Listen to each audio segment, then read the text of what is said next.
जय हिंद साथियों। अंत्योदय लोक सेवा अकादमी में स्वागत है आपका।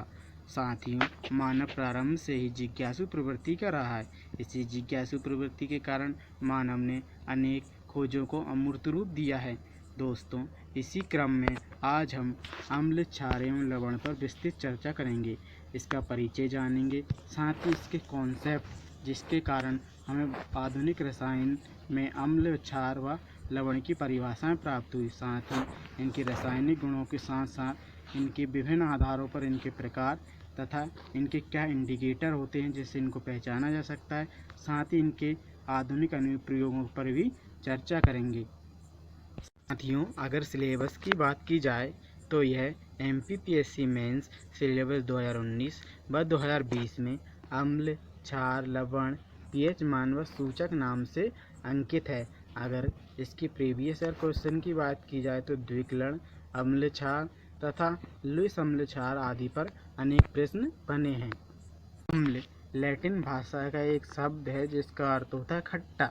मानव प्रारंभ से ही अम्लों के व्यावहारिक ज्ञान से परिचित था, परंतु वह आधुनिक संकल्पनाओं से वंचित था। इसी क्रम में जोहान्स निकोलस ब्रॉन्स्टेड व मार्टिन लूरी ने आधुनिक अम्लों की परिभाषा दी। उनके अनुसार अम्ल वह रासायनिक यौगिक हैं जो प्रतिकारक यौगिक अर्थात क्षार को हाइड्रोजन आयन प्रदान करते हैं। इसी क्रम में अरेनियस के सिद्धांत अनुसार अम्ल जल में अपघटित होकर हाइड्रोजन आयन देते हैं।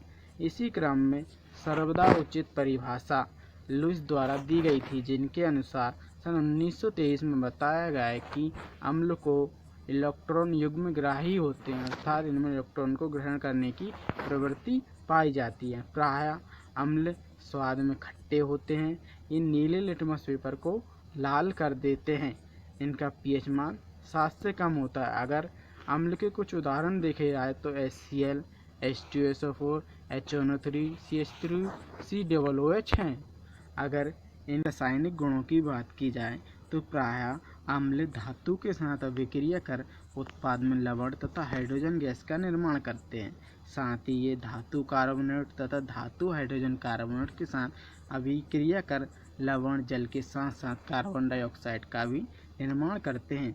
अगर इनकी धात्विक ऑक्साइडों के साथ क्रिया कराई जाए तो ये लवण और जल का निर्माण करते हैं, क्योंकि धात्विक ऑक्साइड क्षारक प्रवृत्ति के होते हैं। प्रायः माना जाता है कि अम्ल गैसीय अवस्था में नहीं पाए जाते, परंतु यह मिथ्या है, क्योंकि अम्ल ठोस, द्रव एवं गैस तीनों भौतिक अवस्थाओं में पाए जाते हैं। अगर मानव मात्र में हाइड्रोक्लोरिक अम्ल अर्थात HCl की मात्रा बढ़ जाए तो इसको एसिडिटी या अम्लता कहते हैं। अगर अम्ल के प्रकारों की बात की जाए तो प्रायः स्रोत के आधार पर अम्लों को दो प्रकार में बांटा गया है। एक प्राकृतिक अम्ल, दूसरे हैं खनिज अम्ल। दोस्तों, प्राकृतिक अम्लों को प्राकृतिक स्रोतों से प्राप्त किया जाता है, जैसे सिट्रिक अम्ल, एसिटिक अम्ल। यदि खनिज अम्लों की बात की जाए तो खनिज अम्लों को प्रकृति में नहीं पाए जाते हैं। इनको प्रयोगशाला या किसी अन्य कृत्रिम तरीके से प्राप्त किया जाता है। अगर विलेयता के आधार पर देखा जाए तो यह दो प्रकार के होते हैं, सांद्र अम्ल और तनु अम्ल। सांद्र अम्लों में अम्ल की मात्रा ज़्यादा होती है तथा पानी की मात्रा कम होती है, परंतु तनु अम्लों में पानी की मात्रा ज़्यादा और अम्लों की मात्रा कम होती है। क्रियाशीलता के आधार पर प्रायः अम्ल प्रबल अम्ल। दोस्तों, प्रबल अम्ल पूर्ण रूप से आयनित हो जाते हैं, अर्थात ये अपने आयन में स्वतंत्र रूप से विघटित हो सकते हैं, परंतु दुर्बल आयन अपने आयनों में स्वतंत्र रूप से विघटित नहीं हो पाते। दोस्तों, अब हम कुछ वस्तुओं, कुछ पदार्थों के कौन कौन से अम्ल पाए जाते हैं देखेंगे। नींबू, नारंगी, संतरा आदि में सिट्रिक अम्ल पाया जाता है। सिरका, अचार आदि में एसिटिक अम्ल होता है। अगर दूध की बात की जाए तो यह सबको पता है, दूध में लैक्टिक अम्ल पाया जाता है तथा मक्खन में ब्यूटेरिक एसिड पाया जाता है। ठीक है, मक्खन में लैक्टिक अम्ल नहीं पाया जाता है, मक्खन में ब्यूटेरिक अम्ल होता है। अगर इमली और अंगूर की बात की जाए तो इसमें टार्टरिक अम्ल होता है। अगर लाल चींटी जो कि बहुत तेज काटती है, इसमें फॉर्मिक अम्ल होता है। अगर चाय की बात की जाए तो चाय में टैनिक अम्ल होता है, तथा अगर चींटी के डंक में देखा जाए, ये लाल चींटी थी और यहाँ चींटी का डंक है, तो इसमें मेथनोइक अम्ल होता है। सोडा वाटर, जिसको कि बंद बोतलों के कोल्ड ड्रिंक्स में यूज़ किया जाता है, इसमें कार्बनिक अम्ल होता है। दोस्तों, अब हम क्षार को देखेंगे। क्षार क्या होते हैं? सर्वप्रथम, क्षार एक ऐसा पदार्थ है जिसको जल में मिलाने से जल का पीएच मान 7 से अधिक हो जाता है, अर्थात क्षारों का पीएच मान 7 से अधिक होता है। अगर ब्रोंस्टेड और लोरी के अनुसार बात की जाए तो क्षार एक ऐसा पदार्थ है जो अम्लीय पदार्थों को OH आयन प्रदान करता है। जैसे आर्यनियस सिद्धांत इसको स्पष्ट करता है कि क्षारक पदार्थ जो जल में अपघटित होकर हाइड्रोक्सिल आयन देते हैं। यही ब्रोंस्टेड लोरी के अनुसार भी यही था। अगर लुईस को देखा जाए तो इन्होंने क्षार को इलेक्ट्रॉन युग्म दाता कहा है, अर्थात इलेक्ट्रॉन को दान करने वाला, जबकि इन्होंने अम्ल को इलेक्ट्रॉन युग्म ग्राही कहा था। अगर क्षारों के स्वाद की बात की जाए तो प्राय क्षार स्वाद में कड़वे होते हैं तथा ये लाल लिटमस पेपर को नीला कर देते हैं, जबकि अम्ल नीले लिटमस पेपर को लाल कर देते हैं। अगर इनके जलीय घोल की बात की जाए तो ये साबुन की तरह प्रतीत होते हैं। क्षारों के कुछ उदाहरण के रूप में NaOH, KOH तथा CaOH होल ट्वाइस है। दोस्तों, अगर क्षारों के रासायनिक गुणों की बात की जाए तो प्रायः क्षार धातु के साथ अभिक्रिया कर लवण तथा हाइड्रोजन गैस का निर्माण करते हैं।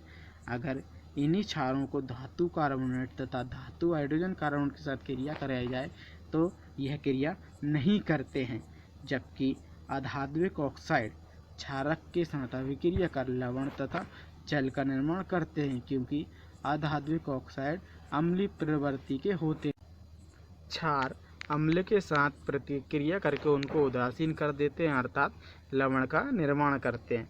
अगर क्षार में पानी को मिलाया जाए तो एक ऊष्माक्षेपी अभिक्रिया का निर्माण करते हैं। क्षार अम्ल के साथ मिलकर लवण तथा पानी बनाते हैं, इसलिए ये ऊष्माक्षेपी अभिक्रिया होती है।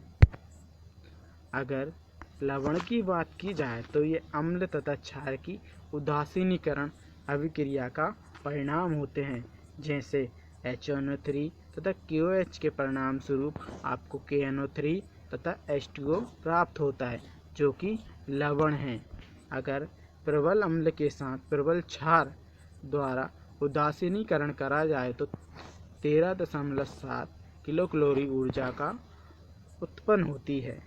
अगर सॉल्ट्स के क्लासिफिकेशन की बात की जाए तो मुख्य रूप से इनको 4 भागों में बांटा गया है। प्रथम है सामान्य लवण या नॉर्मल सॉल्ट। प्रायः किसी अम्लीय अणु से हाइड्रोजन परमाणु को पूर्णतः स्थानांतरण द्वारा निर्मित लवण को सामान्य लवण कहते हैं। जैसे N2SO4, CaSO4, Na3PO4। इन उदाहरणों में आपको हाइड्रोजन आयन की अनुपस्थिति दृष्टिगत होती है। अगर भास्मिक लवण यानी बेसिक सॉल्ट की बात की जाए तो किसी अम्ल द्वारा क्षार के आंशिक उदासीकरण के फलस्वरूप बने लवण को क्षार लवण या भास्मिक लवण कहते हैं। जैसे PbOHCl, BiOH, 2NO3 में आपको OH आंशिक उदासीनीकरण के परिणाम स्वरूप नजर आ रहा है। अगर द्विक लवण को देखा जाए तो प्रायः द्विक लवण 2 या 2 से अधिक सॉल्ट्स को मिलाने से प्राप्त होते हैं। ये अपने अपव्ययी तत्वों के परीक्षण भी देते हैं। उदाहरण स्वरूप आप एलम या फिटकरी को देख सकते हैं। इसमें K2SO4 तथा Al2SO4 2 लवण या सॉल्ट्स के संयोग से ये बने हुए हैं। एक और उदाहरण देखते हैं मोर लवण FeSO4 NH4 2SO4 6H2। ये मोर लवण है, ये भी 2 या 2 से अधिक सॉल्ट्स के मिलने से प्राप्त हुआ है। अगर मिश्रित सॉल्ट्स की बात की जाए तो यह प्राय एक अम्ल के 2 क्षारों या एक क्षार के 2 अम्लों द्वारा उदासीनीकरण से प्राप्त होते हैं, जैसे ब्रंजक चूर्ण। दोस्तों, अब हम कुछ सॉल्ट्स के बारे में विस्तार से पढ़ेंगे। प्रथम है धोवन सोडा, जिससे आप कपड़े धोते हैं। इसको सामान्य रासायनिक सूत्र है सोडियम कार्बोनेट डेकाहाइड्रेट अर्थात N2CO3 10H2O। इसको सामान्य रूप से कांच, साबुन, कांच उद्योग तथा जल की स्थायी कठोरता को दूर करने में उपयोग किया जाता है। बेकिंग सोडा या खाने की सोडा की बात की जाए तो इसका रासायनिक नाम सोडियम हाइड्रोजन कार्बोनेट अर्थात रासायनिक सूत्र NaHCO3 होता है। इसका सामान्यतः उपयोग बेकरी उद्योग में किया जाता है। इसको ब्रेड या केक को हल्का बनाने में इसका उपयोग होता है। इसे एंटी एसिड तथा अग्निशामक के रूप में भी प्रयोग किया जाता है। अगर व्यंजक चूर्ण की जाए, ब्लीचिंग पाउडर की बात की जाए तो इसका रासायनिक रूप से ये CaOCl तथा अर्थात CaCO2 होता है। इसका उपयोग कपड़ा उद्योग में, सूती उद्योग में तथा लिनन के व्यंजन में किया जाता है। प्रायः ये कागज उद्योग में, लकड़ी की लुगदी के रूप में भी प्रयुक्त होता है। इसे पेयजल के शोधन में भी प्रयोग किया जाता है। दोस्तों, अब हम अम्ल व क्षार के इंडिकेटर या सूचकों के बारे में पढ़ेंगे। अगर आपके पास प्रयोगशाला नहीं है तो आप कैसे इनों की पहचान करोगे, इस बारे में हम पढ़ेंगे। सूचक किसी दिए गए विलयन में अम्ल या क्षारक की उपस्थिति को यह दर्शाता है। प्रायः इनका रंग या गंध की अम्लीय क्षारक माध्यम में बदल जाता है।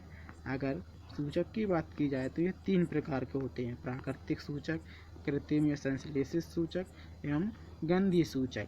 अगर प्राकृतिक सूचक की बात की जाए तो जो पौधों एवं प्रकृति से प्राप्त होते हैं उन्हें प्राकृतिक सूचक कहते हैं, जैसे लिटमस, हल्दी आदि। अगर कृत्रिम या संश्लेषित सूचक की बात की जाए तो प्रायः फिनोल्फ्थालीन अम्लों के साथ कोई रंग नहीं देता है, जबकि क्षारों के साथ ये गुलाबी रंग प्रदर्शित करता है। मेथिल ऑरेंज अम्लों के साथ लाल तथा क्षारों के साथ पीला रंग प्रदर्शित करता है। अगर मेथिल लाल को देखा जाए तो अम्लों के साथ लाल तथा क्षारों के साथ भी पीला रंग प्रदर्शित करता है।